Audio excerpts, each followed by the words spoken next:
Hey, everybody. Again, David, this is all you, brother, but All I right. got you. Yeah, there's a little bit of lag between. Go ahead. Oh, I got you. I got you, man. Don't worry about it. We got a full house today. I am Charles. That's Omar. That's David. That's Jubilee. Well, that's not I have to go the other way. That's Jubilee. And we have the radiant, awesome, and amazing Miss Mama Toya with us today.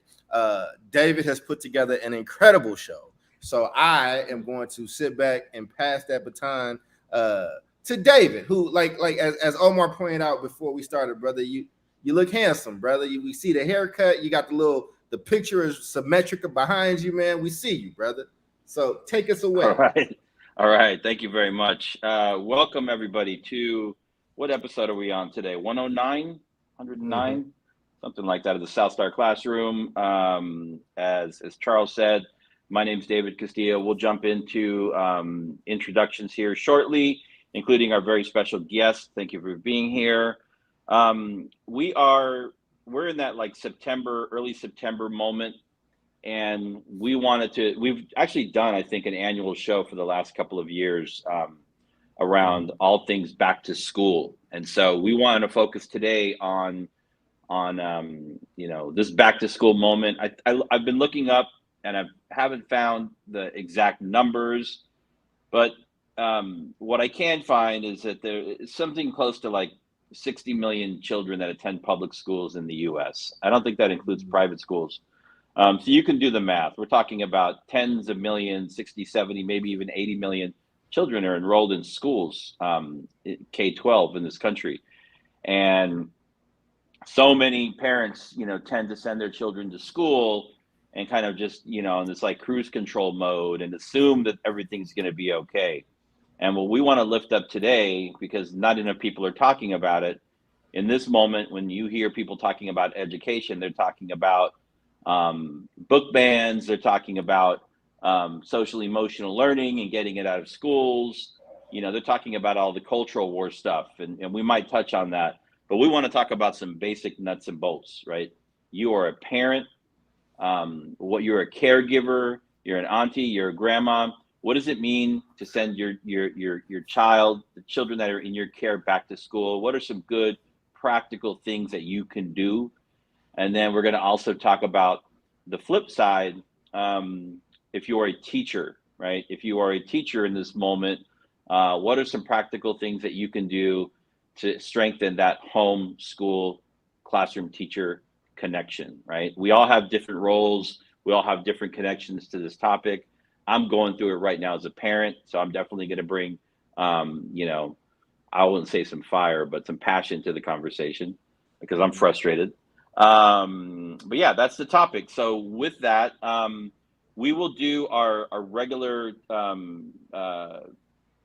participant intros, and then we're going to introduce our special guest and allow herself to introduce herself, and then we're going to jump in. So why don't we go ahead and start upper left, Jubilee. How are you doing today? What's going on? It's a beautiful day in the neighborhood, isn't it? It's September, buddy, yeah. Say, do you remember, buddy, yeah? Toya, didn't I tell you she was going to sing? I told you she was going to sing, Toya. I mean, it's September. September is such a beautiful time of year. First of all, almost everybody in my family, like my immediate family, is born in September. So yesterday was my older brother's birthday, and so we celebrated him. This Friday is my birthday, and this Saturday is my oldest son's birthday. I was pregnant. I was in labor with him on my birthday. So we had my dad's birthday's the 27th. My mom's was the 1st. And I could go on and on. My brother-in-law, that's my baby sister's husband, we share a birthday, so his is on Friday as well.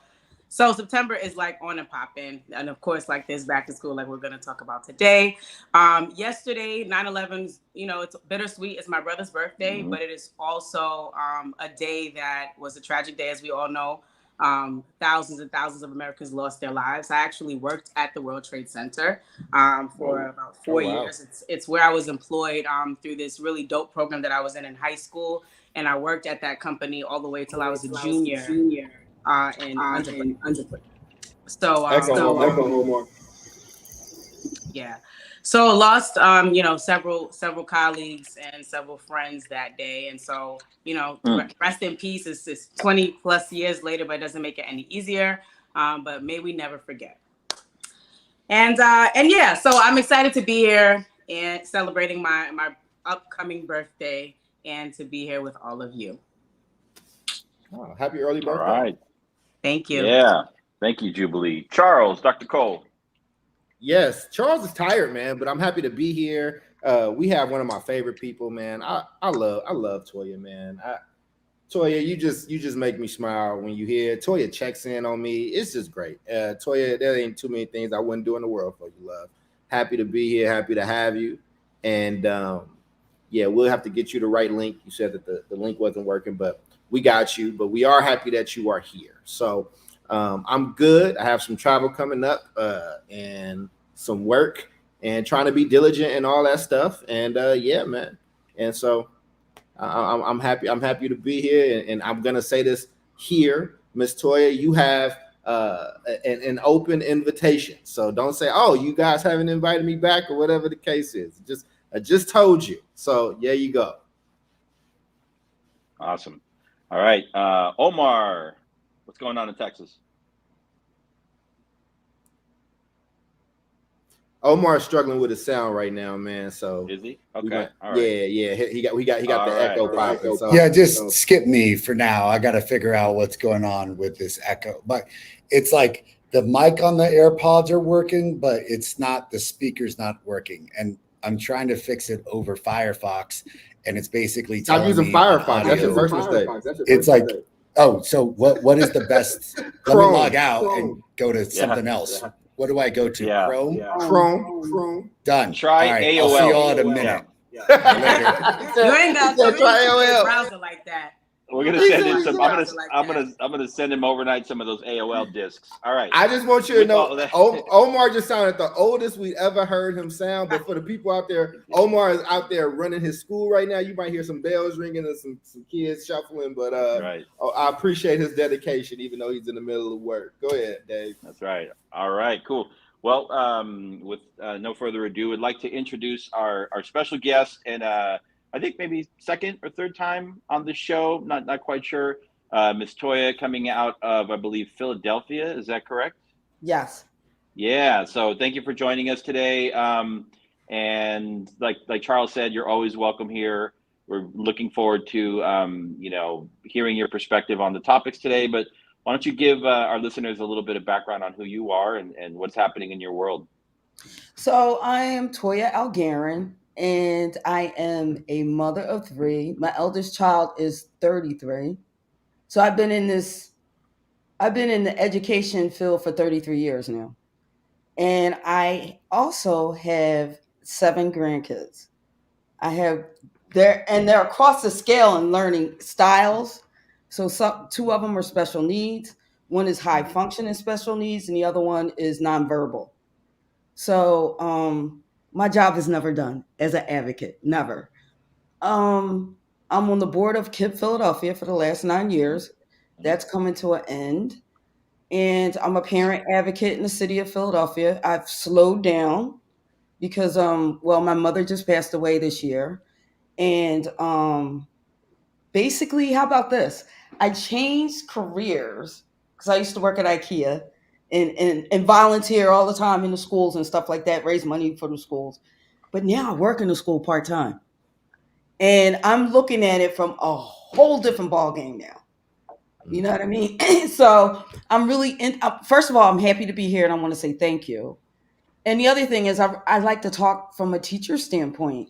I'm not a teacher, but I'm a teacher's assistant. So I'm in the classroom with the children. And yeah, I'm happy to be here. Thank you. Awesome. All right. We look forward to diving into today's topic with you, given your multiple hats that you wear. So thank you for being here with us. And just so everybody knows, I think you threw up an alert last week. You're like, oh, you got to have me on. If you're going to be doing the show. That only works with maybe 1 or 2 people. So everybody can't do that. But yeah, like Charles said, right. you got the golden ticket here, right? You got the key to the key to the show. All right. Mr. Texas is back, and I believe we've got functioning technology. How are you doing, Omar? Yeah, I mean, is there an echo anymore? Well, you're good. You're good right now. Yeah. Yeah. All right. Good. So I got it on the AirPods. I think we got it figured out. Cool. What's up, y'all? So you can talk to us about Firefox. I mean, you see? yeah, man. Apparently, Firefox is not working out really well. I knew he was going to try to troll you, Omar. I had your back. Yo, look, I had your back. That's the least of my concerns. All right, we're in Texas. All right, I got the. I didn't even know Mozilla was still popping. I gotta have Jesus in my schools. I gotta have all the kids that are vaping go to a mandatory alternative program, which everyone here knows that is a like school to prison pipeline. And then they're like, oh, but you know what will solve this? Guns. I need you to bring lots of guns to school. Wow. So like, they're like, you can't have that vaping. That is the devil. But you know what you can't have? Guns. So, it's like crazy, another man. Tuesday in Texas, literally. Now, I gotta, my heart's out to Jubilee and Toya. My sister is a Virgo. Her birthday is today. So shout out to all you September babies. My mom is the 27th. That makes her a Libra. But, we celebrate in September. And yeah, it's a pleasant day in September if I can survive it because of the guns in the school. So, we'll see. All right, cool. Well, we're glad you're here, Omar. And if you are watching today's show on any one of our platforms, please make sure to join the conversation on either Facebook and or YouTube. We're also on Twitter, streaming on a couple of streams there. Roku, is that correct, Charles? On the yes, Roku. We are live on Roku. The network. Yes. Yep. Yes. All right. Welcome so join the conversation. Yeah. Cool. All right. Well, let's hop in. So we have, where are we at? 3:15. We're good. So it's we're in this back to school moment, and some schools, interestingly enough, started like even early August, right? And then some people just went back to school like this week. So there's quite a range of when people go back to school, but I think now we can say everybody's back in school. And what we wanted to talk about today is to, give some practical advice to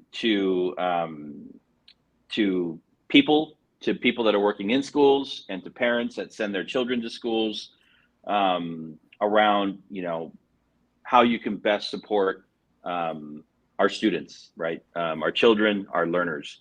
In a perfect world, everybody would have this dialed in. Schools would do everything on the checklist and everything would be great. It doesn't always work like that.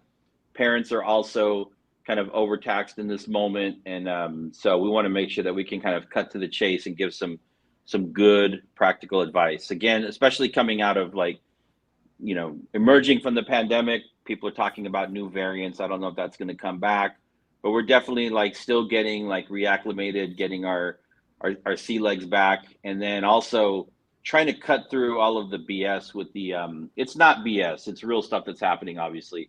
But trying to cut through some of the culture war stuff and just offer practical advice for families and for people that are working in schools. So with that, I wanted to jump into, let me see if I can get this going.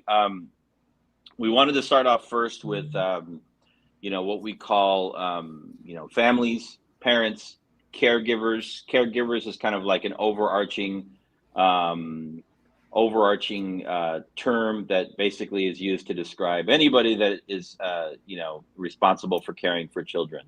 We tend to focus on traditional families, but really family structure, traditional, non-traditional, doesn't really matter. Anybody that is responsible for making sure that children are fed, children go to school, they come home, they're doing their homework, all of that. So this is all encompassing. Practical advice, especially in the beginning of the year, things that, parents can be doing to support their learners, regardless of what schools are doing. So maybe we'll start with Jubilee and then we'll just kind of go around. You're a parent, right? You've got two children in school. What are one or two things that you feel are really kind of top of the list in terms of things that you do and things that you would offer as advice to other parents? Sure. I think I have a daily touch point, with my sons that I think is really important. So I'm in this weird place again. I was kind of enjoying both my sons having the same schedule, or at least the same school day, for like the past 2 years.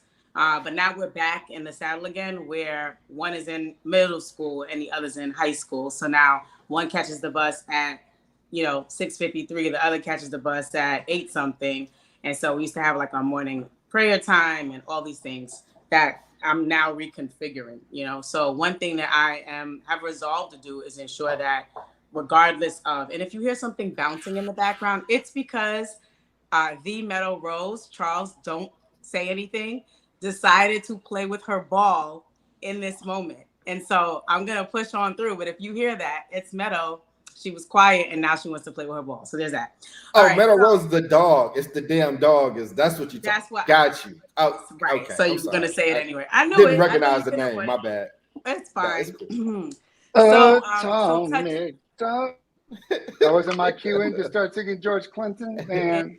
I get the cue ins all wrong on this show. Where is George Clinton? Okay. All right. So I wish he was over in El Paso, man, playing that good ass music with 5 Parliament Funkadelic. Where's Bootsy Collins? That was my first concert. Yeah. Really? Really? Wow. Oh yeah. That and Earth, Wind, and Fire. Oh my goodness! At the Spectrum. Think about that when I was 16. So when you were singing September, I was like at home. Well, she's gonna sing some more probably. The over/under is two songs for her. I'm sorry, I got your back. I'm just saying you sing well. You got to watch Charles because he knows how to slide them in there. She knows how to troll you in a very delicate and intentional way. You got to watch him. This is slander. And I don't appreciate let it be slander. So touch points. So basically, I have my time where I pray with them, but outside of that, people who are not religious or what have you, I'm intentional about ensuring I ask them about their day, and I literally just like sit down and listen to them. I don't try to indoctrinate them or tell them how they should feel. I allow them to share what they honestly feel about their day. And I don't try to like spin it. Like most of the time, my 7th grader will come in and he's like, it was all right. Like my teachers were boring. Like, I didn't find anything exciting, which kind of saddens me because I'm like, oh my God, school should be so exhilarating and so fun. But in his experience, it's not, at least not right now. And then, my 9th grader has all these other things. He's learning how to build relationships. He's like, Mommy, things are going to change, because I'm going to be 14 and soon I'm going to start having facial hair. I'm like, I don't give a damn. You still going to have to sit down and listen to what I'm saying. But I meet them where they are. They're in 2 completely different places. And so I just give them the space to talk and to find out how their day was, both in school and outside of school every single day, so that no matter what happens when they go out into the world, if they don't feel heard, if they don't feel seen in school, if they're not connecting with teachers or the bus driver or whoever, they're going to be able to connect with me. Boom. That's great. Yeah, that's like a foolproof strategy right there, because that could be used both in school life, work life, whatever. Just making sure you have open communication, right? It's not judgmental. Okay. So I just saw Toya's question in the. Did I answer? Or do you wanted me to be more specific? Yeah. Like what it looks like. That was perfect. I'm taking notes. You're fine. All right. Awesome. Yeah. Mm-hmm. Okay. Before we go on, I realized sometimes I'm so much about business, I forgot to check in myself. So I'm going to do a quick check-in, really quick, because we had a great weekend last weekend. We on Saturday had like a secret date night with the wife. Took her out to a beautiful venue here in San Diego. It's like on the waterfront. It's an outdoor venue. Jazz show, right? Probably. Is the Gaslamp? Were you in the Gaslamp? Well, we were close to it. Yeah, we're on the backside of the convention center, and there was a couple thousand people. This beautiful outdoor venue. It's a new venue in San Diego, with a local jazz trumpet player native to San Diego, but then also a trumpet player or a sax player who is from the East Coast but now lives here. This guy used to play with like Charles Mingus and like all the greats. I mean, his name is Charles McPherson. If you look him up, he's a legend, right? And so they put together this group. and they did an 1.5 hour long show where they basically covered the great jazz compositions of Dizzy Gillespie and Charlie Parker. Unbelievable, like crazy, right? I'm still buzzing from it. And then Sunday we did a family thing. We took the family out to one of the local Native American reservations, Sequan, which is a local band of the Kumeyaay tribe, which is like the Native American tribe here in Southern California, San Diego area, for their annual powwow. They do like a 3-day powwow. And so you get to see like Native American culture through all of the resistance and through all of the challenges is still here. Native American people are still here. They're still celebrating. They're connecting. They're passing down traditions from one generation to the other. It was quite a beautiful thing to see. It was a great weekend. But yeah, let's transition back to the topic at hand. All right. So let's go to Ms. Toya. What are your thoughts on, practical advice that you can offer, things that you've done or things that you've seen that have been helpful preparing young people to be successful in schools? So for me, what I would be doing right now is at drop off, I would be meeting the parents and the teachers. I would definitely find a cohort of parents that had like mine. You know what I mean? And somebody who I could bounce off of, somebody who would be there when I'm not there. That's one thing I would do. The other thing I would do is take a bag of apples. It's apple season on the East Coast. A bag of apples to the teacher, and I would like just let her know that I'm here to partner with her and see how maybe I could volunteer early on. I actually, in the school that I work with the kindergarten teacher, and the parents are like so eager at that age to just help out. So I definitely, that's what I would be doing right now, and meeting their friends at school. Yep. I like what Jubilee said, and I applaud you for that because I know I didn't do that. I'm like kind of old school, right? How was your day? And I probably was working, so I knew. I work I was in retail, so I worked like nights. So by the time I got home, it was like homework. My mom, had taken care of all that, but I knew in the mornings that before school started, I was going to make new relationships with other parents and with the teacher. Yep. And for people that are listening or that will listen to this, it's important to note that, if you're in schools, if you work in schools, if you've led schools, if you've been a parent, you get it. But, parent community engagement, the dynamics are very different. Like, yeah, TKK, people want to be in the classroom. They want to be volunteering. And as you go through, you start to see a drop off in high school. You tend to see parents aren't even going to the school. They're just like, kids are getting to the school on their own. So the strategies that schools have to employ to maintain engagement do change because you do tend to see a drop off the older children get. That's a generalization, but Charles, what do you got to add for this piece? Yeah, I don't know how good or bad your school is or whatnot, but I think if we're talking about what you can do early on, what I would say is you want to be aligned in intention with all these different partners. Oh, the stuff is still happening. I'm getting all the different little the little things from my computer update. But like you want to be up to date. So talk to your kids. What's the goal? What are we aiming for? Like I want you to have a good time. I want you to do this one. But what are we going there to do? What am I expecting of you? And then I would say introducing yourself to your kids' teachers. I wrote about this whole thing in like a book that's free on the website. But like you want to, I think what Mama Toya said. Oh, yes. I think what Mama Toya said is actually straight. We talk about that in the book. Like ingratiate yourself with these people. Let them know, hey, you're going to have my kid. I just want you to know I'm here. Whatever ways you need me to partner. These are my expectations for my kid. Here's the great things that you should probably know about my kid. Here's where they thrive or whatnot. So making sure everybody's on the same page, and then you have a goal. What is the goal that you setting, for yourself as a parent around what does involvement look like? What does success for this year look like? Like, do you have relationships with those parents? With those teachers. Have you met other parents? Do you know that principal? Does that principal know you? Exchange phone numbers. Like, hey, you and my kid got the same classes. Maybe we should like know each other, because there might be something you can't cover and I can, and I can't cover you, but you can.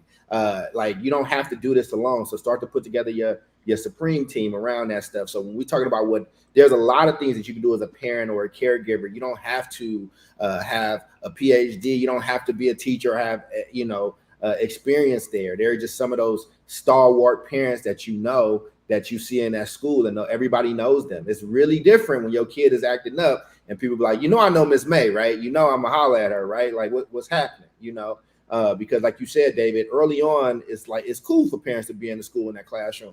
The older your kid get, that middle school, high school, when they start to have a social life, you don't want to see your parents up there, man. Don't nobody want their mama coming up to the schoolhouse in a muumuu. You feel me? Like, who mama is that? That's just too bad. That's just too bad. That's all good. I dropped my son off the other day. I was like, I love you, Sydney. Mommy loves you. He was so. Let me tell you, I had younger. My parents are younger, right? Like, my parents are only my mother's 21 years older than me, and my dad's a few years older than her. I had attractive parents. I hated when my parents came, father or mother, because if your mom's attractive and you got, Charles's mom's is here. Oh, Mrs. Cole is here. Like, hey, bro, don't say nothing to my mama, bro. Like, you about to start a fight. And I had attractive pops, and even the girls be like, oh, that's Mr. Cole's up here or whatever. I'm just telling you, kids don't like seeing their parents at their school, man.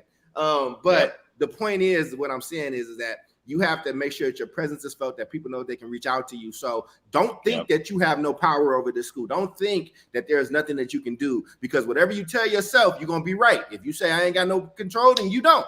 But if you say, hey, I'm in partnership with these people, let me build honest, really good relationships with these people, you can put things you can start things out on the right foot. It may not stay there, but you can start really, really strong. Yeah. Omar, what do you got? Yeah, man, you're operating within. Yeah, you're operating within the school system. What is what advice do you have? I got tons.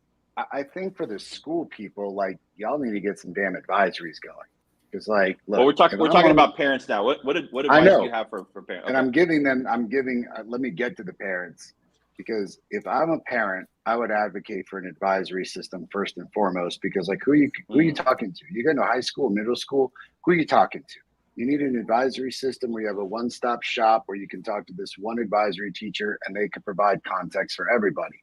That's number one.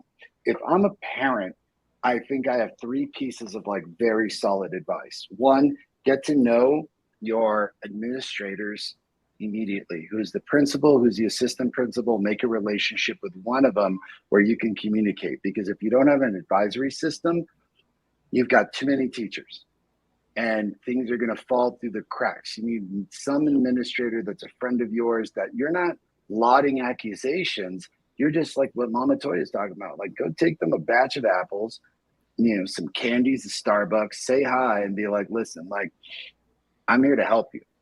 Like, how can I help? But how can I also communicate and create systems so that parents have greater communications with their teachers and with their administrators, whether it be through text or an online portal or something? Because all parents talk. Like, the only access they really have are grades. And look, maybe 80% of parents only need that.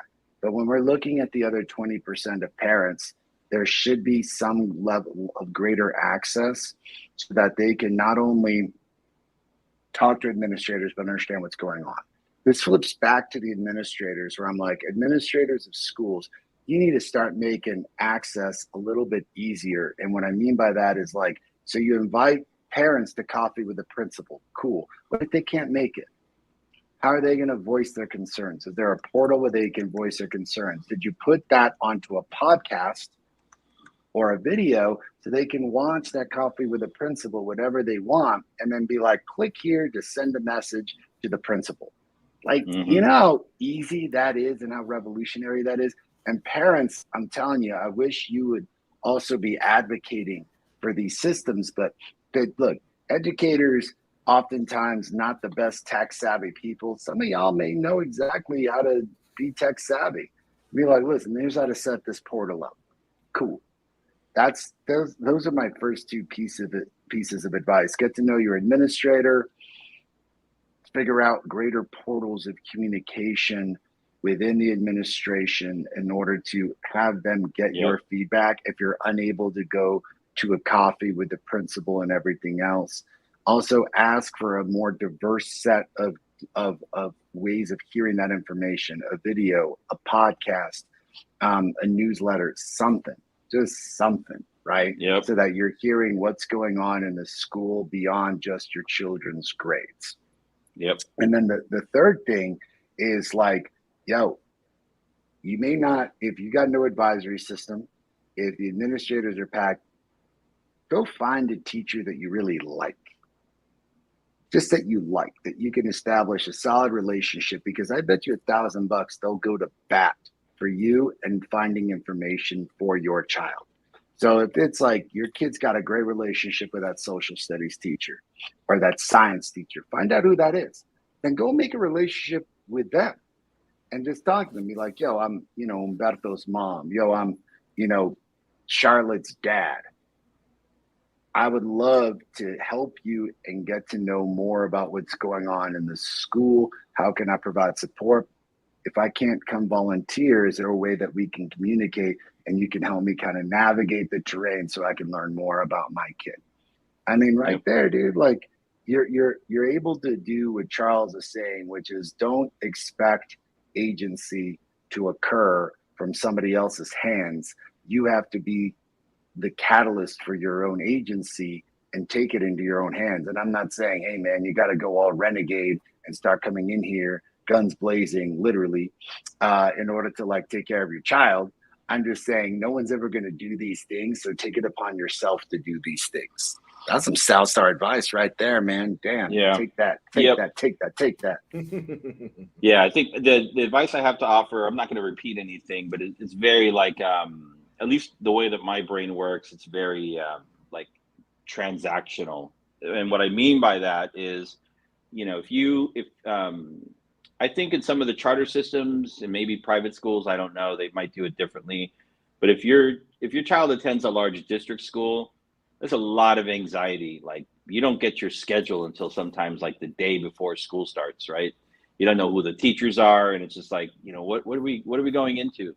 So it's a very quick turnaround.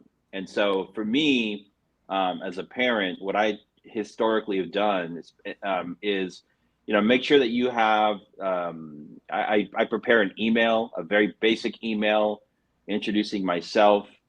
And there's a couple of questions embedded in there about like grading policies, about, classroom expectations. Here's how you can contact me. Here's my email. Here's my cell phone. We're in this together. Maybe it's like it's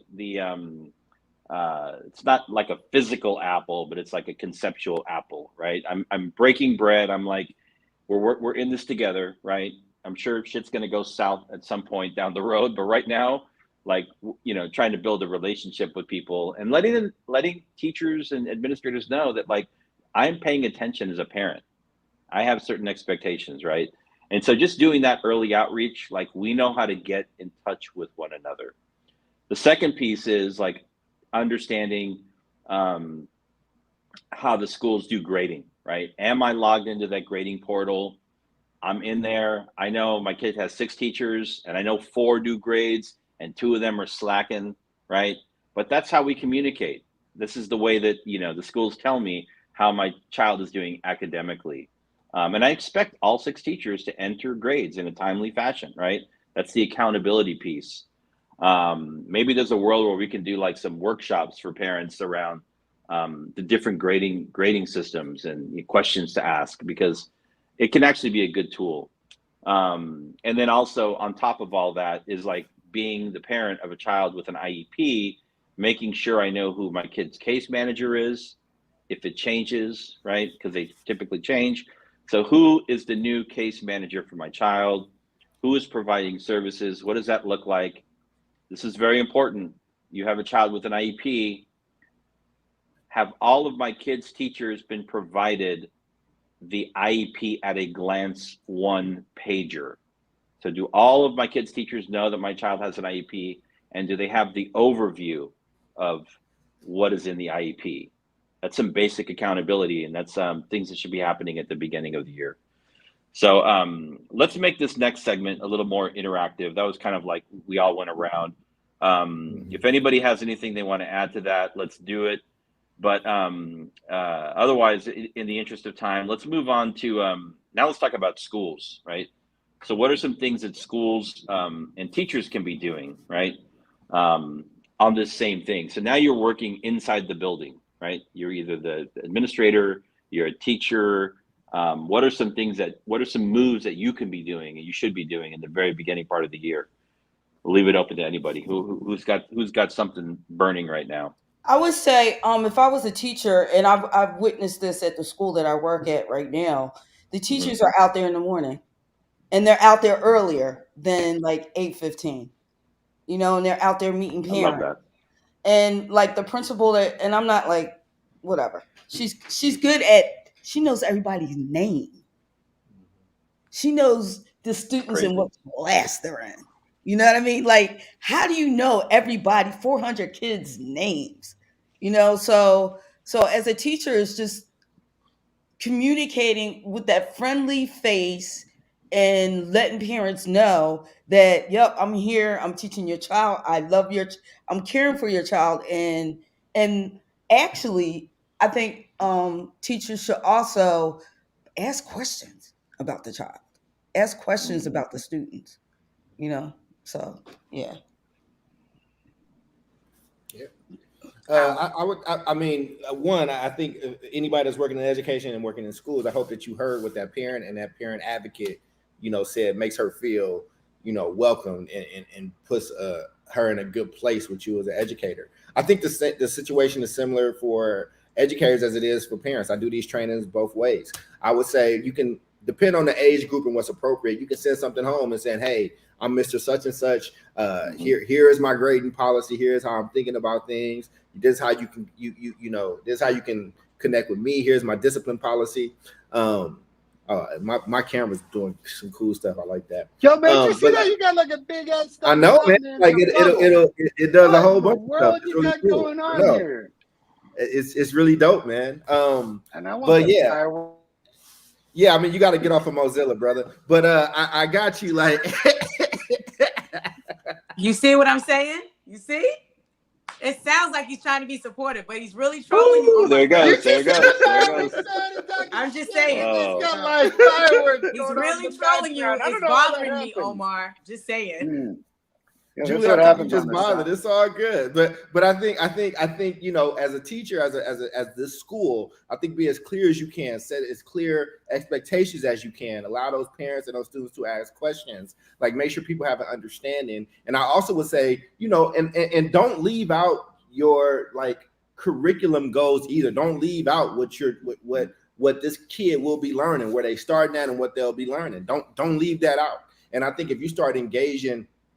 If that parent introduces themselves to you and you introduce yourself to that parent and that kid is in the mix and everybody know what their job is, everybody know what their role is, then it allows for us to be able to move in our lanes and everybody can be held accountable to what they need to do and we can build some real relationships. So those are the things that I think can happen. If you stay behind that desk, unless you, and listen, you might be a super savant educator. There are some that I had that were just, stay behind that desk, old school, whatever, but that was rarer. And I think that in today's society with all this extra stuff happening, I think the more people know you, the more they can give you the benefit of the doubt. And I think that when people when they know who you are, there's room for us to have conversations. So bring the humanity part back in and be good at your job. Know what the hell you're teaching. No, don't, now that I've worked in education, I can go back and look at, man, I've seen so many videos. I've seen the little push cart with the TV and the VCR pushed into a classroom with videos that had nothing to do with what we was doing. It's like, oh, now I know you just wasn't prepared or you was hungover or whatever the case is, right? Like, so don't be that person.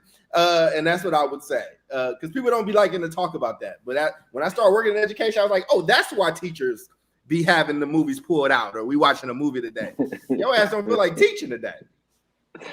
I'll tag on. Rockabye, babe. You got my brain going. Back to what Toya is saying, back to what Charles is saying, right? Relationships, right? And I think it can be dovetailed with the academic piece. It doesn't have to be done in isolation, but learn them babies' names, you know, and learn at least one piece of non-academic information about the children.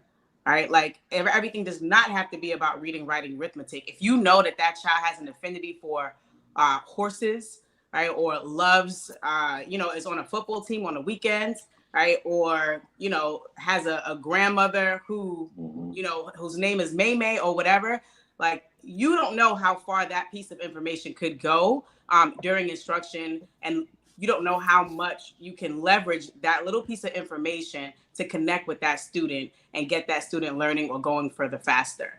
And then also I'd say, like, don't call the parent's phone in January with something negative to say about the kid. Don't call my phone. Don't call me. Don't call me because you didn't call me in August, September, October, November, and December. You didn't call me to say nothing. Now you want to call me and tell me that Mookie is not sitting still in class, that he's failing. Don't call my phone, right? So, well, maybe Mookie just got to start getting on her nerves in January. Well, that's too bad. If you wanted me to be able to support you with Mookie, which I will, because you're gonna be mad. That's my child. You should have called me in August when there wasn't anything to be said. But hey, Mookie's in my class. I just love his, you know, his energy, his enthusiasm, and I think it's going to be a great year. Call me for no reason at all, but just to say hello and to connect with me as a parent. I think that teachers lose points big time by not connecting in the beginning of the year and being consistent with it. You wait for something to hit the fan. You wait for somebody to have a food fight. You wait for this child to get into an issue in the classroom, and then suddenly I need the parent. People, you needed the parent in the beginning, in the summertime, in the beginning of school. You always need the parent. This is a partnership. So involve the parents early on, not just when you get out of jail free card, when you want that parent to let the kid know that you ain't playing, right? This is a partnership. Let's work together as a community, because the idea is that the child feels seen, feels heard, feels valued, and is able to be held accountable by all. Can we push though? Can I push you on this though? Sure. Can I push you? Like, because I give that same advice. I think the first call should be like an introductory call. This is what I see in your kid, like very positive. But sometimes kids are assholes. Like sometimes kids are jerks. I've seen kids cuss out teachers. Now, listen, man, I grew up in Oakland, in Chicago, in Kentucky. I've seen kids, like, I've seen teachers have to like pull the phone. Like, you know, remember I went to school in that time where they had the phone on the wall and was like, I got to call your parent because you wilding. I think it is ideal for the first call to not be a negative one. But some parents don't believe that their kids can be jerks too. Like kids are kids at times. So, because here's the thing, what'll happen though, right? If they don't call, if they heard that and they didn't make the connection early, and then it comes June and they got an F, and it's like, well, Mookie took a turn in January. You're gonna be like, why you ain't call me in January? Well, you just yelled on TV to not call me. No, I'm saying, don't call my phone. Like I'm a whole different kind of parent though, because I'm just a different kind of parent. But what I'm saying is, no. Call me. I think David wants them teachers to call him. Like, I think if his kid is acting like he ain't got no home training, I think Dave gonna be like, "Hey, boy, you know how to act." I'm with Jubilee. No, if it's the first call's in January or February and it's bad, you're getting blocked. You're gonna get blocked.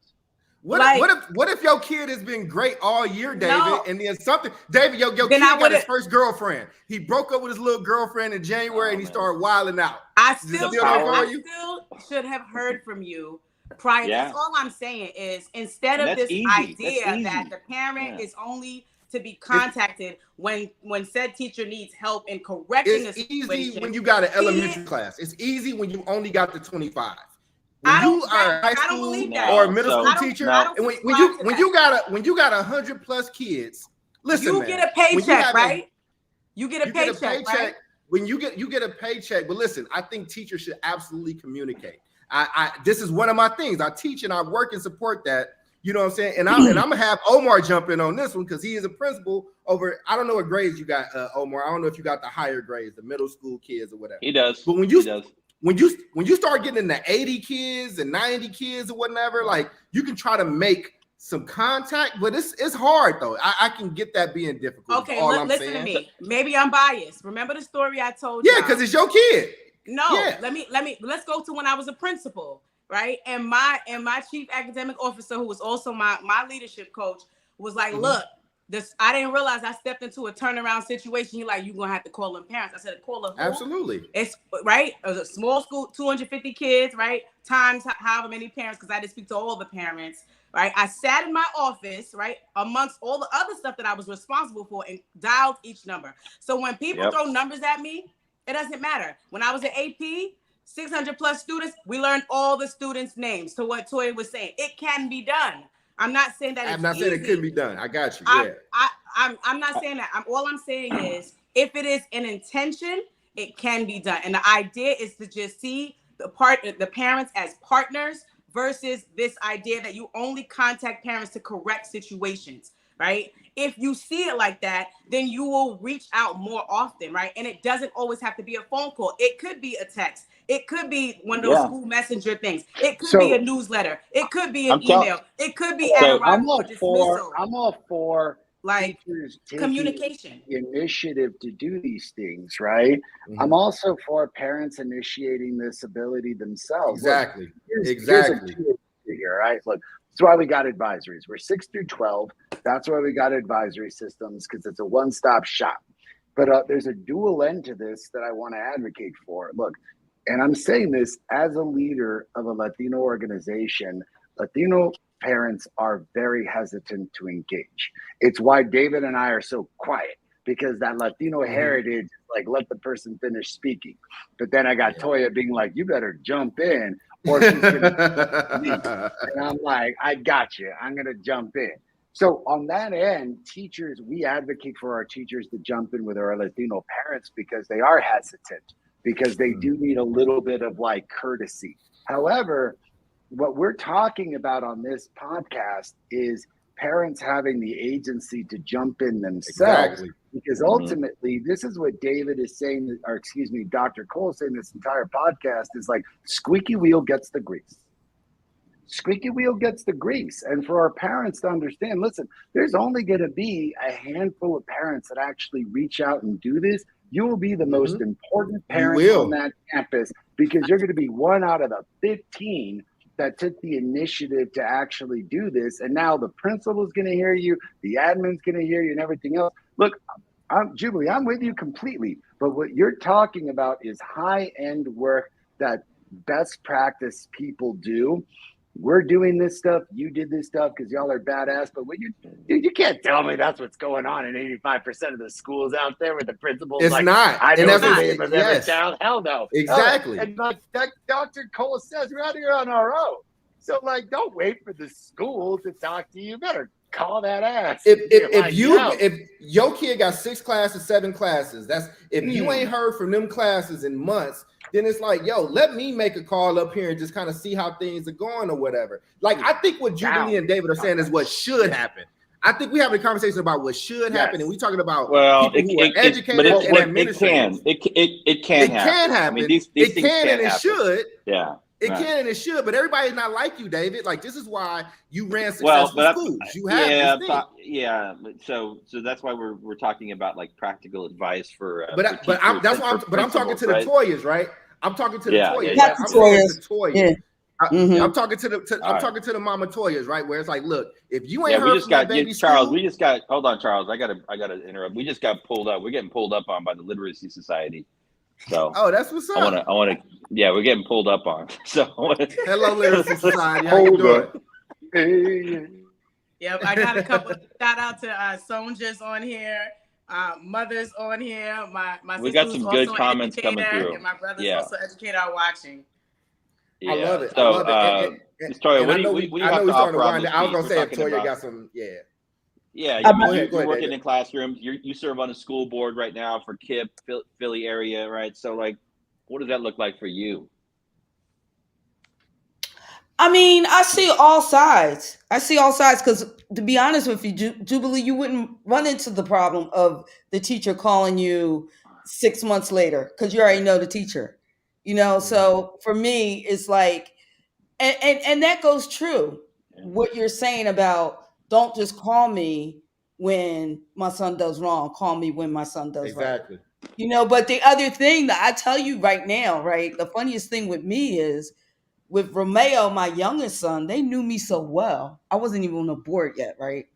They knew me so well that my son had an accident. He ran into a gate, right? And the dean called me. He's like, yo, Miss Algarin, Romeo hurt his knee. And me and him put our heads together.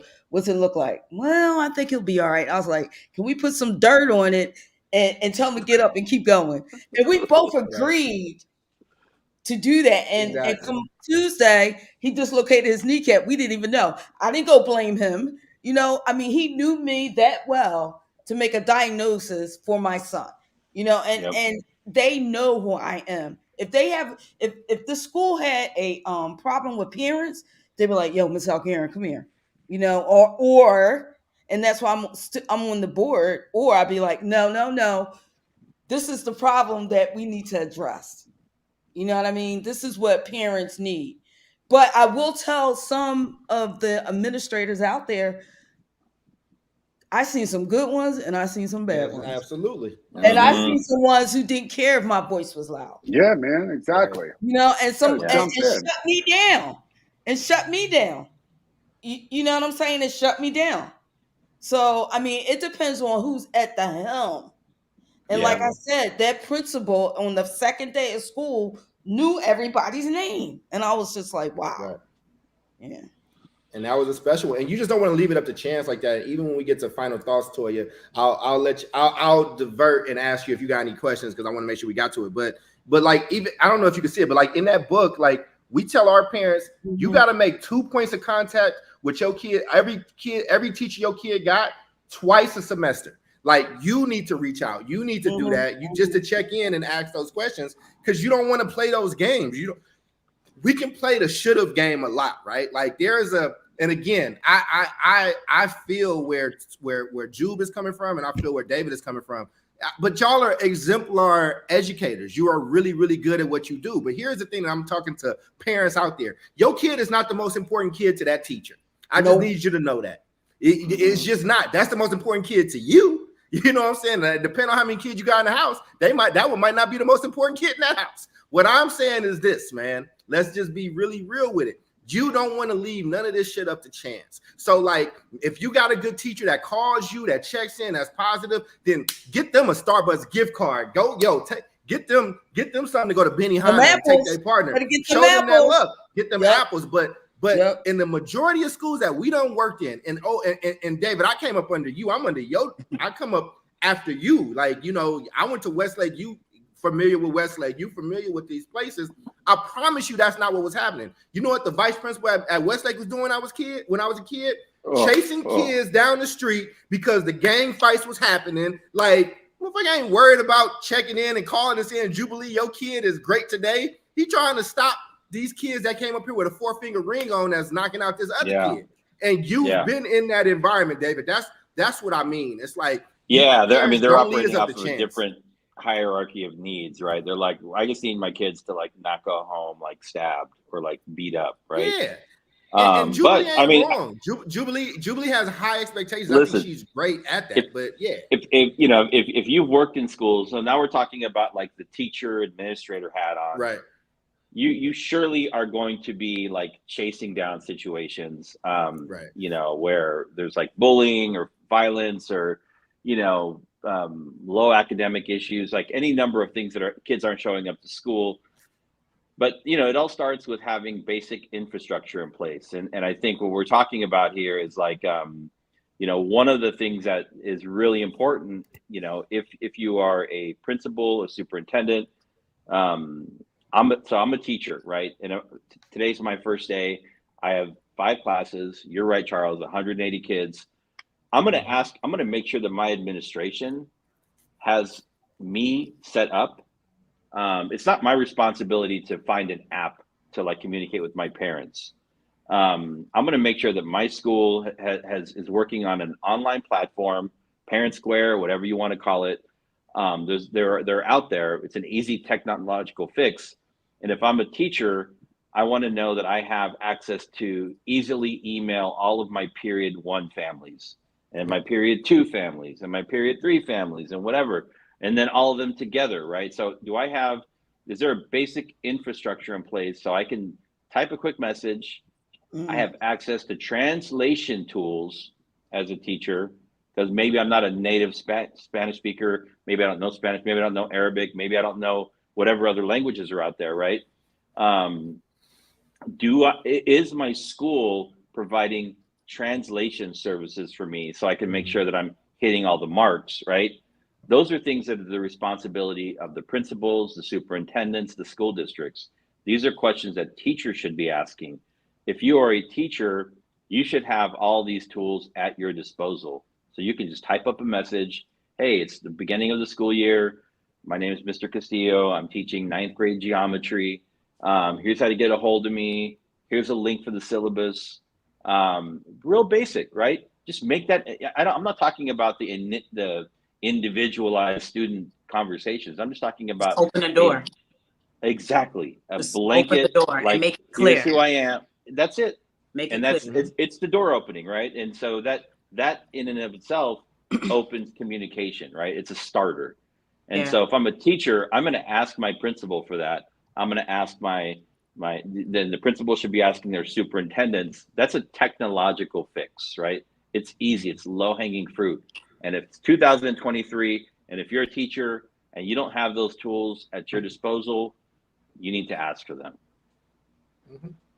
Yeah, agreed. I think I agree with everything that's being said, right? Because like Toya said, I see both sides, right?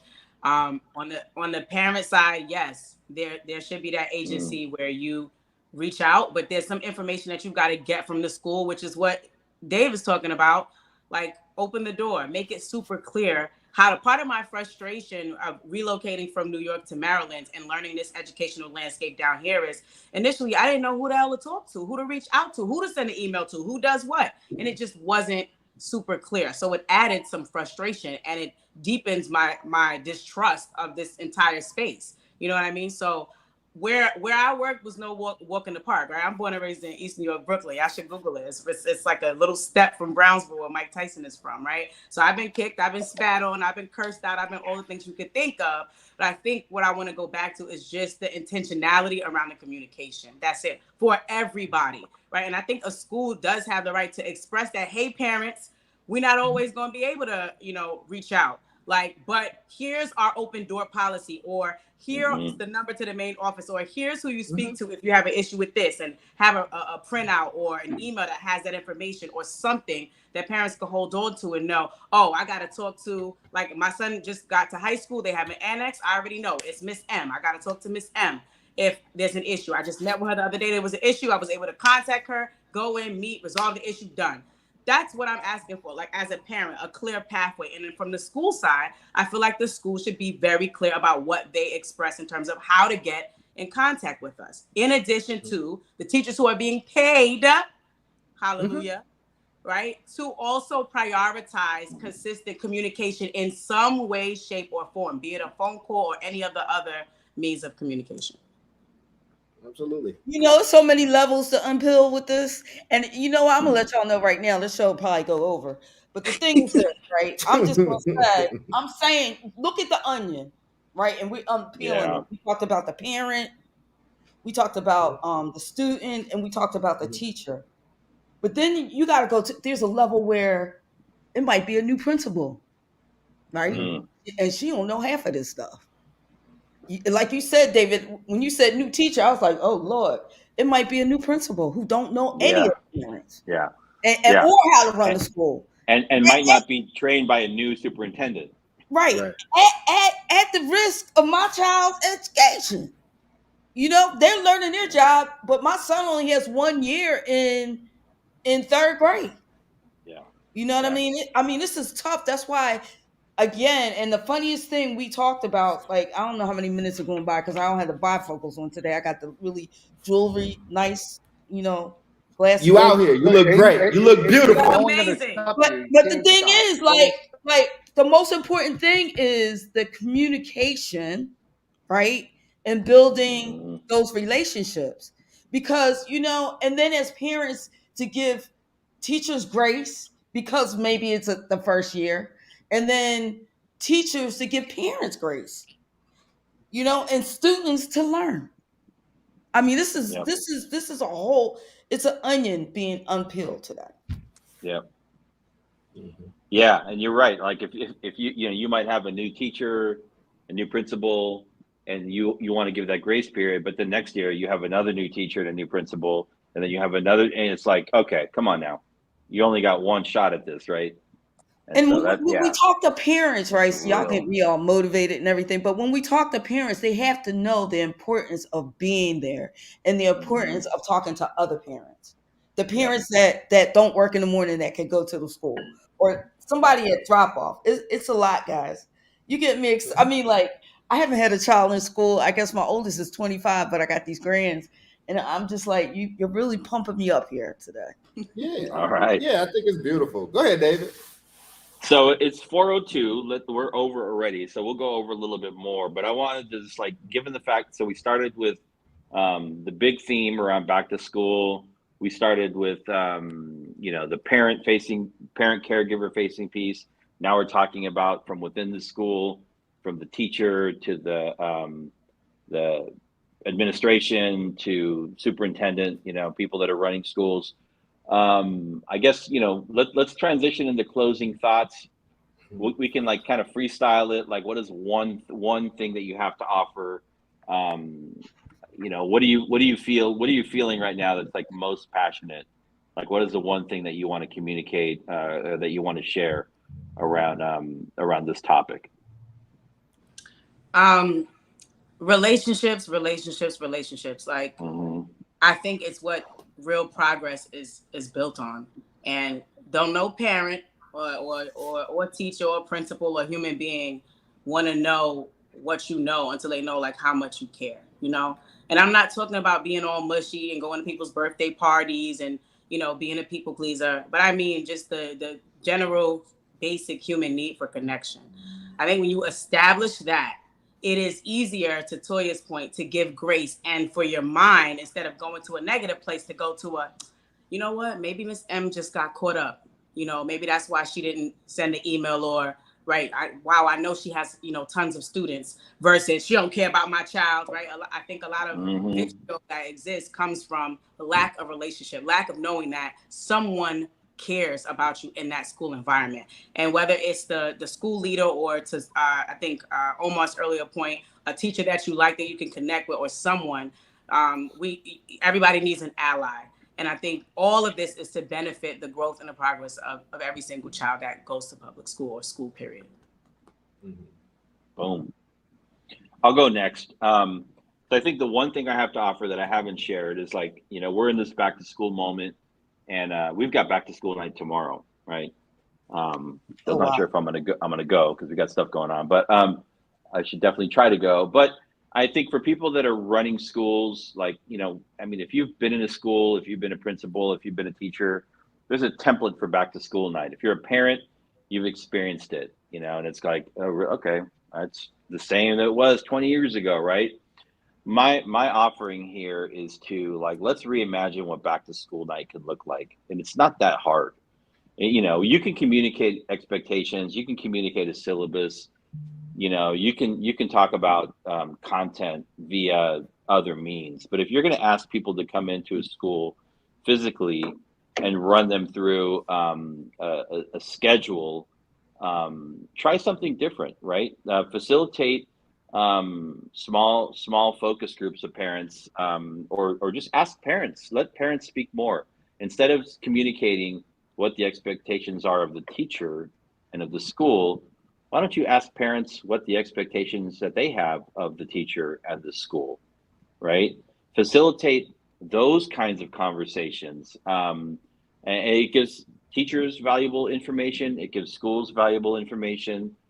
It's actually less planning for the schools and less planning for teachers, right? Because you don't have to do the whole presentation so many times. But, like, think about how you can retool or rethink back to school night to actually get feedback from families, as opposed to presenting information that can be easily given in an email. That's a good ass piece of advice. That's a good ass piece of advice, man. I would just carry on and just simply say, listen, like, I think on the administrative end, I'm so adamant about the advisory system because it's such a one-stop shop to give parents one person that they can communicate with on the campus in order to essentially solve all these issues. I think you all mentioned this. There's all sorts of apps, man. There's the Remind app. There's all sorts of ways as administrators. It's so simple, man. You send out this push notification. It's like, yo, this school's got this game. This school's got this going on. They've got a chat service through it. I would really advocate that in the 21st century, our administrators pick up some level of technological response to make it easier for parents to communicate. At the same time, I got to be on Doc's side and be like, don't wait for the school to do something. Take the initiative, go find out who your kid's favorite teacher is and get in there. And look, man, you get in there and start volunteering, you're going to find out a lot of information. And from a like grassroots perspective, don't do it alone. Just get a small cadre of parents who are interested that you can communicate frequently, and then, you know, organize, switch up, being like, listen, I can't be there all the time, but you can be there one day out of the month. You can be here another day. And having that text chain exist and organically grow to a group of parents can solve so many of the issues that you're facing, because you shouldn't have to do this alone. So I could go next. So first of all, what all the parents need to do is get the agentic Black parent book. I love that woman. Yeah. Would you mind just dropping that link in the chat, Charles? Can you do that? So I could like try to. Sure. Thank you. I mean, well, it says it there, but what I've been taking notes, guys, right? So I'm just gonna read back what I told you guys, right? So, I mean, you guys told I think me. you're the first person to come on the show and take notes. Thank you, by the way. No, always. Touch point with the children. Jubilee, that was amazing. I like that, because I mean, that's something that I could have done better. So I'm just going to say you could always be better, right? And you taught me something today. And my kids are telling me that now. And my kids are actually touching point with their kids. And I'm like, they don't have feelings. These kids don't need feelings. Get to school. But anyway, I'm just kidding. I stick to who I am, right? Okay. And the other one was make relationships with parents, other parents, you know, and building relationships is so important when you can't be there. And I was like the queen of that, because a lot of times I really couldn't be there because I was working. And then I have advocate for an advisory system. Now, Texas, I'm loving that. And the funniest thing, when you guys were saying these things, I'm like, okay, I really need to get with the parents. So I'm texting people at the same time, like, look at this podcast. And that advisory system is something that I think that we'll be working on. Yeah, and the other thing is, like, you know, make sure your child, you know, like, the teacher is expressing love and all that other good stuff, right? But for our second show, should be midpoint, maybe October, November, David. We'll talk about, no, I'm just saying, listen, right? We'll talk about this. Now that I know that you love my child, are you teaching my child? There you go. And how can you prove to me that you're doing that? Hell yeah. You know, yeah, I love it. Secondly, let's have a conversation about how I can support my child at home with that math homework you just gave out. Okay, please tell me where to go. Tell me a video. Help me out with that. But that's something that we can come back with. And final thing is, thank you so much for having me on this show. I will be back October, November, but I want everybody to listen out for the Freedom Reach Literary Society, because we're doing communal learning. So, David, I heard you talking about all the other noise that's in the street, but that noise is screaming. Yeah. And they're stopping our history. Yeah. All right. They don't want us to know where how it really worked here in America. So communal learning is important as well. Yep. So we'll be coming out with some things. I just want everybody to just listen up and stand by. And thank you again. Yeah. Thank you for being here. Thank you, Toya. Did you want me to go? Or you Charles, want me to wait? Dr. Cole, I think you're up. Yeah. Yeah, I would just say if was a fifth, we'd all be drunk. I think what people were saying makes a lot of sense. I think what school should be doing, it was very pristine and it made a bunch of sense. But I've worked in education and around education long enough to know that that's not the majority of the people that's on this show or watch it, that those are not the experiences. And so, you know, when you learn how to drive, they taught you to be what's called a defensive driver, meaning that there's a double line here. People ain't supposed to cross the double line. But guess what? People cross the double line all the time. People ain't supposed to drive drunk, but they drive drunk all the time. So when you have a teenager and you're teaching that teenager how to drive, you're teaching them how to be a defensive driver. Well, I need you to be a defensive parent advocate, meaning that there's a lot of things that's supposed to happen. The light's supposed to turn green, yellow, and red when it's supposed to. But in case it doesn't, you need to be the person that is driving that and in charge of that, because that child is your most precious asset. It is not that teacher's most precious asset. It is not that principal's. It is not that system's. So you can play those games if you want. And I think what Jubilee and David was saying was absolutely correct on what should happen.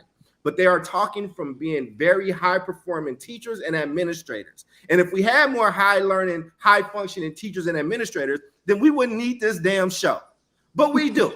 And so you do. So make your contact twice a semester with your kid's child.